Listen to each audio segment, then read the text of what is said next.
Welcome students. Today I want to give a lecture regarding the exoskeletons of the sponges, which are nothing, they are named as the spicules. Almost all sponges are provided with a skeleton found embedded in mesenchyme. This may consist of separate spicules or interlacing spongine fibers, or of both. Skeleton supports and protects the soft body parts and also serves as the basis of classification of sponges. You know, the spicules is the characteristic feature of the sponge after the canal system. Sponges usually differentiate from others or other group of animals by the presence of canal systems as well as sponges and spongine fibers as exoskeletal materials. The structural elements found in most sponges constitute the spicules and spongine fibers. They provide structural support and data predators. Large spicules that are visible to the naked eye are referred to as the megascales, while smaller microscopic ones are termed microscales. Spicules are composed of lime, means calcium carbonate, CaCO3, or silica, called as silicon oxide, SiO2, in the form of needle-shaped pieces, whereas spongine fibers are formed of a silk-like scleroprotein. Actually, the scleroprotein forming the spongine fibers as well as also help in the formation of the spicules, along with the calcium carbonate or silicon oxide. Majorly, spicules can be studied in two heads. One head is called as your megascales, other head is called as the microscales. Here, I already plotted the diagrams of megascales. These are nothing, these are the spicules which are possessed by the sponges. You see, the varieties of megascales, you find here 9 varieties. Among 9 varieties of the megascales, monoactinal monoaxon spicule is one of them. If you refer to this spicule, you must find the tapering at one end, other end must be blunt. Such type of spicules called as monoactinal monoaxon spicules. And second type of monoaxon spicules is called as diactinal monoaxon spicules. You see, you study these spicules, both the ends are tapering, and the middle it is a little bit wider. And such type of spicules, no doubt, is called as diactinal monoaxon spicules. Then you study this spicule, it looks like more or less C-shaped, and it is nothing, it is a curve in form. Such type of monoaxon spicule is called as curved monoaxon spicules. Then the fourth variety of the spicules also be called as the triakinase spicules. You find the elevated structures also be arrived from its body, and that is called as triachenes type of spicules. That is also we consider as megascleris. And here, this one, okay, these two are called as the tetraaxon spicules. 1, 2, 3, 4. 4 arms generally arising from it. Due to giving the 4 rhizoid structures to lateral sides, okay, and these are called as the arms of the spicules, so it is called as tetraaxon due to presence of the 4 and tetraaxon spicules. What you refer this spicule? You find the radiated manner, the 3 elevated also arise from the spicule's body, 1, 2, 3, that is called as tri-radiate spicules. Then you consider this very quickly, and in these 2 ends you find these like structures are present, and due to presence of the 2 ends, that is called as amphidisc spicules. Okay, and both the ends are blunt and also possessing some front-like outgrowths from it towards inward, and what is called as amphidisc, amphidis, amphidisc spicules. And lastly, we'll give another type of megascleris spicules, and which one is called as hexaactinal triaxon spicules. You count the arms 1, 2, 3, 4, 5, 6. If you possessing 6 arms, so it is called as hexaactinal triaxon spicules. Okay, in this manner, the megascleris spicules are differentiated up. Okay, they are also named in the different manners, and by this structure these are remaining like these forms. And megascleris are the large spicules measuring from 60 to 2000 micrometer, and often functions as the main support elements in the skeletal framework of sponge body.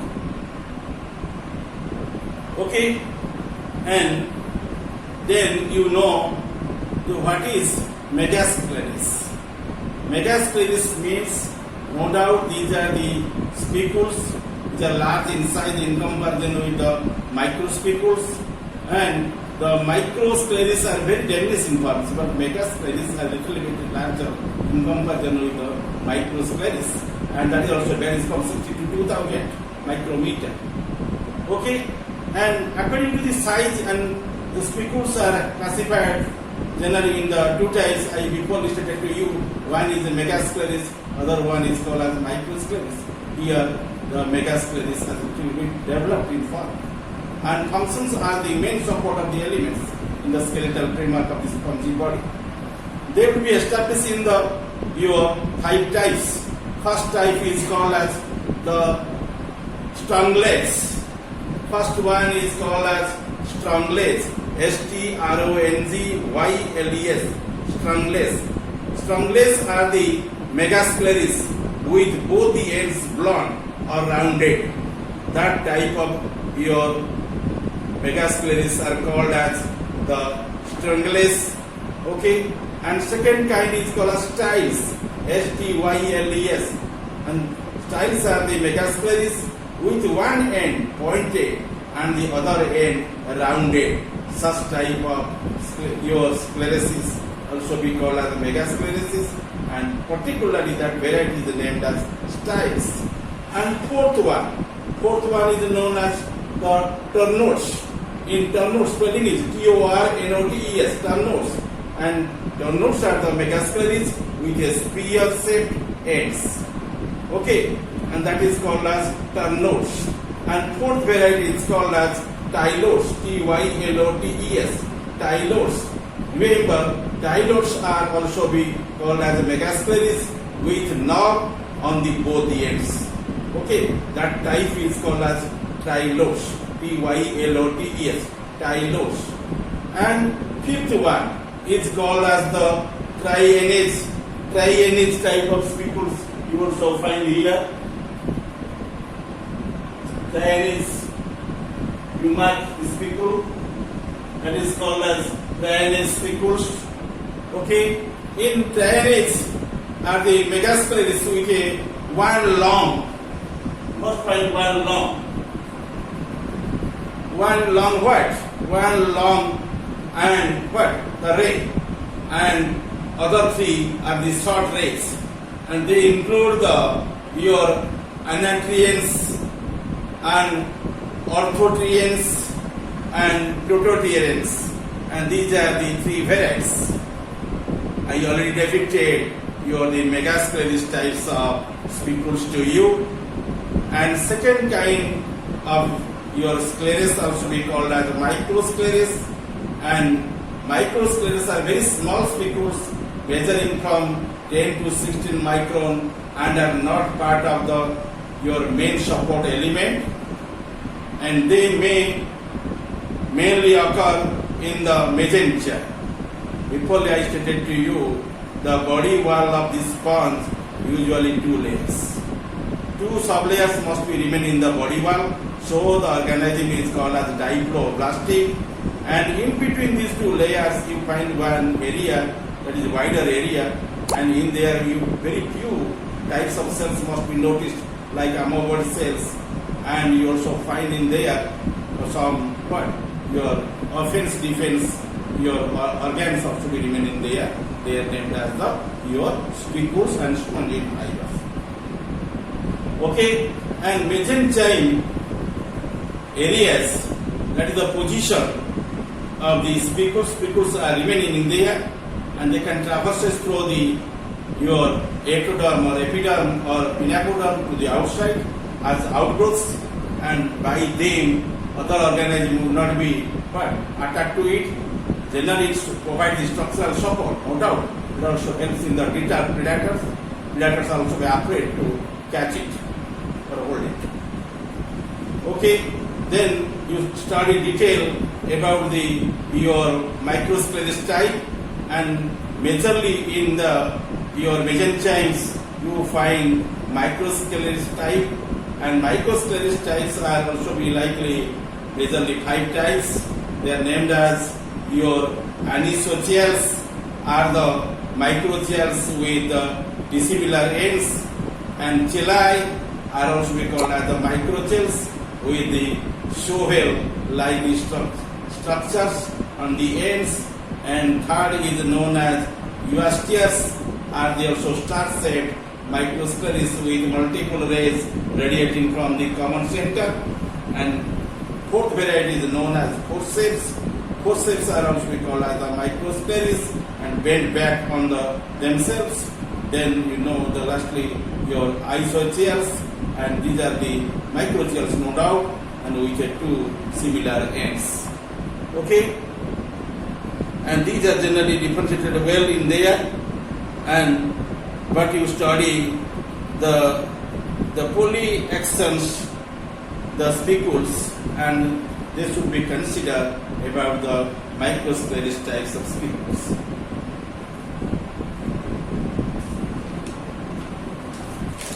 After this, you find some sub-varieties of your microspicules. They are named as your microstrungules, and these are the microspicules with both the ends blunt or rounded.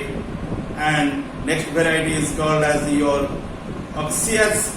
These are the microspicules with both the ends pointed, and oxiasters are the star-shaped microspicules with a thin pointed rays, and then you find the sigmas are your C or S-shaped microspicules, and lastly one spicules which are also being called as your microscleris spicules, named as what? The speriasters, and these are also be microscleris with a multiple rays and radiating from the spherical centers. Okay, and due to this account, and microscleris should be divided into 10 varieties. Okay, the 10 varieties of your microscleris must be noticed in the body of the sponges. Okay, and these are very microscopic, not so large. Then you come to know about your number of axes. of the spicules, and as per the number of axis, spicules also be differentiated into several varieties.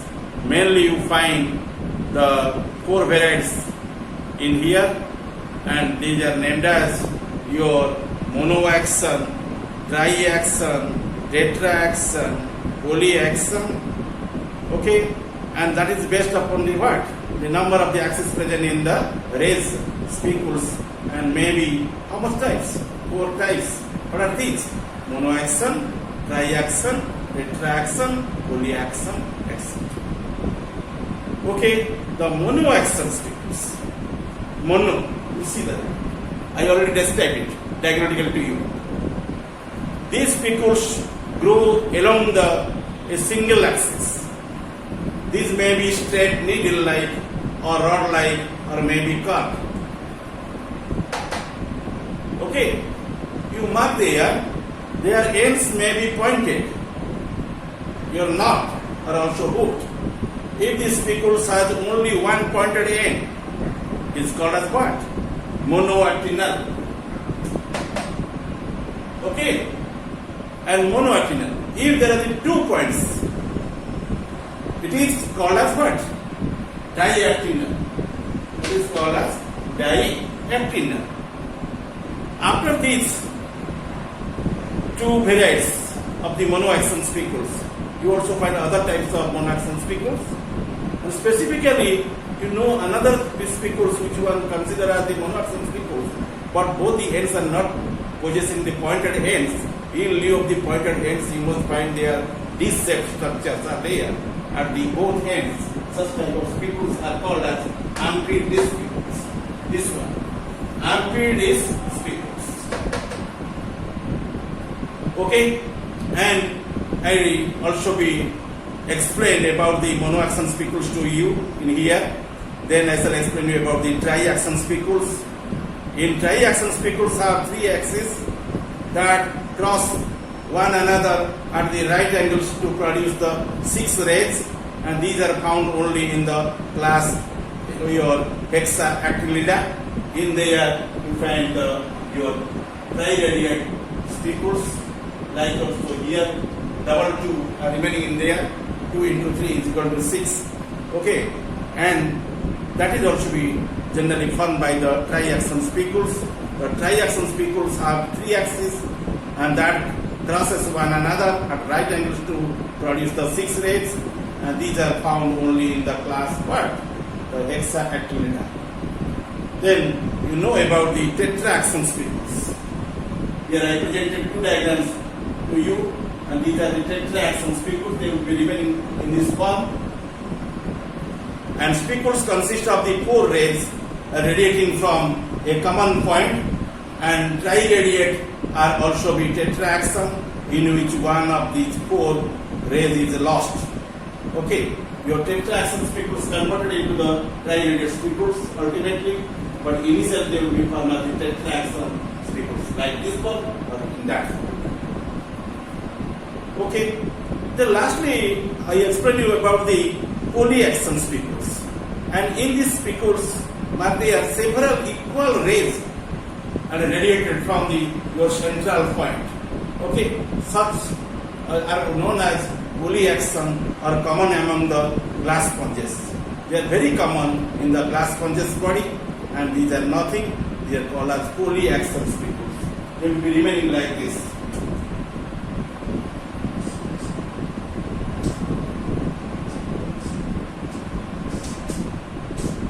Okay, spicules if it presented in this manner, you can say there that is called as polyaxon. It will be called as polyaxon spicules. Polyaxon spicules. But it not consider your what? Your megascleris. Okay? And it is microscleris, and in microscleris this spicules also comes, and that is generally gives a number of your rays on its central point of the body structure of the sponge, and which one consider as the polyaxon spicules. Okay, from the body of the sponge and if such type of raised bearing spicules would be arised as a many, they would be considered as polyaxial spicules. You know the spicules generally composed by the two types of chemicals. Okay, those chemicals are known as your calcium carbonate, or other one also constituted by the silicon oxide. If the organism possesses your calcium carbonate in the spicules, they would be considered as calcareous organism, because this calcareous organism bearing your calcareous spicules, which is composed by the calcium carbonate, CoCO3, and that is the characteristics of the class calcareous. Likely, your siliceous spicules also be noticed in some sponges. Okay, and if the sponge are bearing the siliceous spicules in its body, they will be called as siliceous sponges. Siliceous sponges are possessing your siliceous spicules and made up of the silica, that means silicon oxide. That is the characteristics of some class like hexaacrylida. In them you find siliceous spicules. You know the composition of the spicules, which are generally noticed in the sponge's body. Okay, sponges can be what? Calcareous, siliceous, according to the presence of your calcareous spicules and siliceous spicules, and sometimes it is also composed by the spongine. In spongine, you mark there, spongine is nothing, it is one type of protein which you have noticed in the material of the spongine fibers, and protein is known as spongine, and due to presence of this spongine, the protein fibers would be remaining as the embryonic stage and also be characteristic feature of the sponge, and by that character you can recognize easily the sponge from the other animals. Okay, and that is also be one characteristic feature of the sponge. Today we people know about your structures and types of the spicules. In this context, you try to understand the spicules are crystalline structures and consisting of spines or rays, which are generally explained by rays me, and they also be named as spines. Rays otherwise known as spines. You can remember in the two terms or any one term, and spines or rays that radiate from a point, and these are the selected structures generally arising from it, generally secreted by a special mesenchymal amoebocytes, and those cells which are generally possessing this characteristic feature, which are called as the spicules, and those cells are specifically called as scleroblast cells. Scleroblast cells. Scleroblast cells generally forming the megasclerocyst and microsclerocyst. These are the mesenchymal derivative, specifically amoebocyte cells, which are possessing such character. Okay, by the secretion of that special mesenchymal amoebocytes, they would be named as the scleroblasts. All kinds of spicules have a core of the organic material around which is deposited either calcium carbonate, calcite, we can say it, or colloidal silica, which one is called as silica, and that is also called as silicon oxide. Now, according to the spicules of the two classes or two types, the calcareous, which is the characteristics of the class calcarea, and siliceous, that is the characteristics of the class hexaacrylida. Hexaacrylida, Actinellida. Okay. Then according to the size, the larger spicules consisting the main skeleton are called the megascleres, and the smaller spicules which occur the interstitially, they called as the microscleris. Both megascleris and microscleris remaining side by side on the mesenchymal layer of the body wall of the sponge. Further, spicules may occur in several forms. They may be simple rod-like or may take in the form of the forks, also anchors, shovels, stars, plumage, etc. And these forms depend upon the number of the axes and rays present, and I already described to them beforely through diagram as well as also theoretically to you. Okay, then you know the cell which one generally forming the spicules, they will be remaining in the one form, and generally they will be arising from the amoebocytes. And when it is going to be forming the spicules, and that cell is called as scleroblasts. SCLEROBLASTS. Scleroblasts. Which one divide and redivide and add the new cells, and by the adding of the cells, the spicules can be formed. The original cells of the spicules would be known as scleroblasts. Okay, and scleroblast secreting a calcareous spicules is called what? Your calcoblast. What will be done? Calcoblast. While that producing the siliceous spicules, you can say that called as the silicoblast. Scleroblast would be remaining in the two forms, calcoblast and silicoblast. That is depend upon the what? Presence of the spicules. If the spicules are composed by the calcium carbonate, you can say calcoblast. If the spicules composed by the silicon oxide or silica, you can say what? Silicoblast. That is depend upon the spicules. By the presence of your calcareous spicules, it is called as the cell is known as the calcoblast. By the calcoblast, the calcareous spicule is formed. Okay, and calcoblast actually secreting the what? Calcareous spicules. Likely, your scleroblast which are secreting the what? The siliceous spicules, they will be known as your silicoblast. However, the sclerocyte generally arising from the scleroblast, the origin cell is called as scleroblast. After that cell, the other cells which are generally proliferated off, they will be named as sclerocyte. Who origin the sclerocyte? The scleroblast origin to the sclerocyte. And sclerocyte or scleroblast both will be depend upon the what? The nature of the spicules. By which material it is constituted. If it is constituted by the calcareous carbonate, calcium carbonate, calcareous spicules, usually called as calcoblast. Likely, silicoblast spicules generally composed by the what? By the siliceous spicules or silicon oxide, so it is called as silicoblast.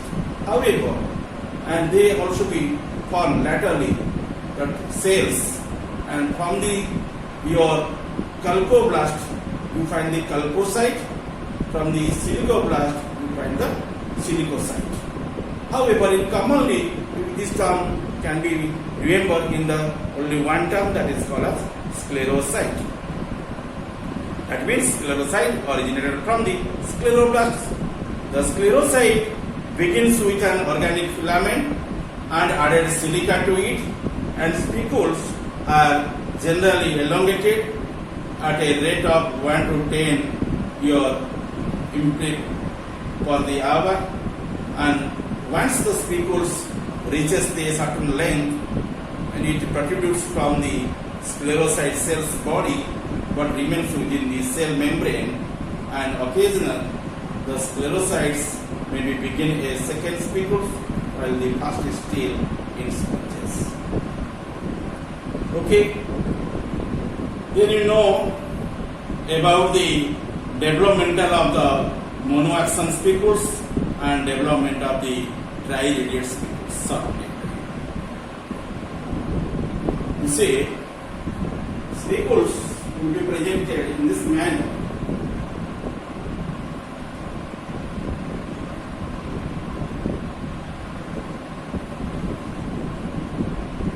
Okay. Suppose it is one monoaxonal monoaxon spicules. You find one scleroblast cell nearby of it, that is sandwiched. Okay, and the cell which one remains side of the your monoaxon spicules, that is called as scleroblast cells. Ultimately, it will form the sclerocyte, and the sclerocyte generally constituted to it. Okay, the monoaxon spicules are formed because of the incomplete division of scleroblast cells, giving rise to binucleate scleroblast. You find nuclei. Mark here. These red dotted-like structures. Okay, these are the nuclei, and these nuclei also be noticed inside the scleroblast. So, it's such type of scleroblast is called as binucleate scleroblast, and the two nuclei begin to move away from each other, and calcium carbonate from the seawater begins to deposit in between the space of the two nuclei in the form of an axis. As the calcium carbonate needle between the two nuclei begins the lengthen, the cell divides into two, the founder cell and the thickener cells. These two cells are remembered in this manner: founder, F-O-U-N-D-E-R, founder cells and thickener cells, T-H-I-C-K-E-N-E-R, thickener cells.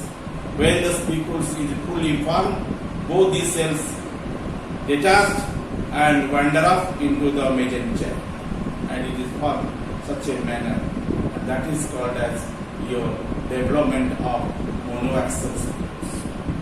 Lastly, I explain you about the development of the triradiate spicules. Rarely the three scleroblast cells, okay, the cells will become together and each one will produce a monoaxon spicules. The three spicules get united together to produce the triradiate spicules. The tetraradiate spicules develop like the triradiate spicules, where fourth ray is developed from the junction of the three.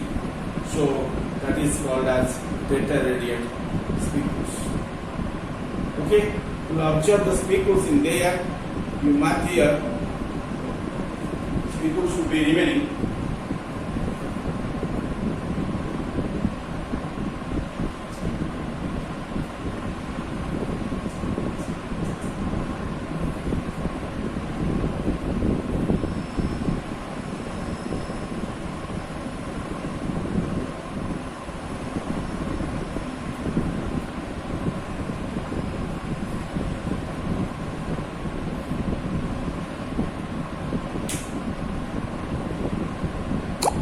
Mark here, this red colored diagram of the spicule is called as triradiate spicules, like this, and in there you find some cells are present.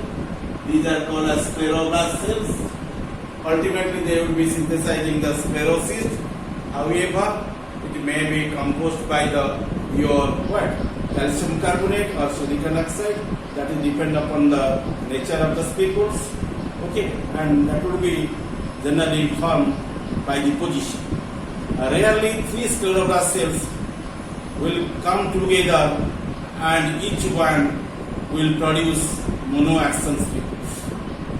You see, in triradiate you mark, in there you find three scleroblast cells. Okay, and each one generally produces the one monoaxon spicules. The three spicules should be united in there and together to produce the triradiate spicules. Tetraradiate spicules sometimes develop like the triradiate spicules, where the fourth ray also be developed from the junction of the three. However, in this manner, triradiate and tetraradiate spicules are formed in in that side of the what? Wall of the sponges. Okay. Then this is the what? Description regarding the spicule development.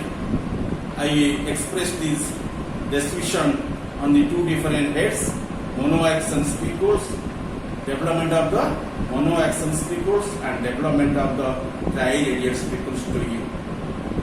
Okay.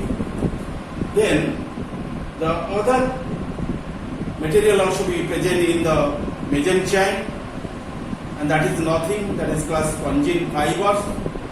And spongine is an organic, horny, elastic substances consisting of scleroprotein, and I also described the composition of this spongine, that is nothing, that is called as scleroprotein, and that is rich in the sulfur and is chemically similar to the collagen and also sericin, and it contains the hydroxy, the proline and glycine in the large the proportions, and also containing glucosamine, glucose, galactosamine, galactose, mannose, fructose, arabinols, uronic acid.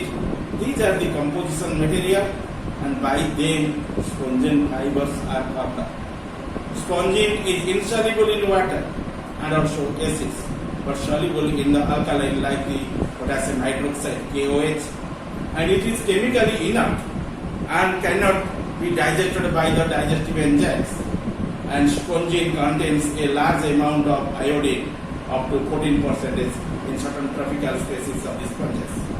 However, the spongine fibers must be remain along with the what?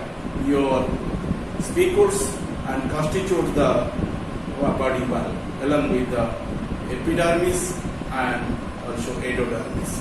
Epidermis otherwise called as the pinacoda, and endodermis otherwise called as the core-1. Okay, in this manner the sponges generally constructed of, and sponges generally comprising the what? Your spicules and spongine fibers as exoskeletal materials.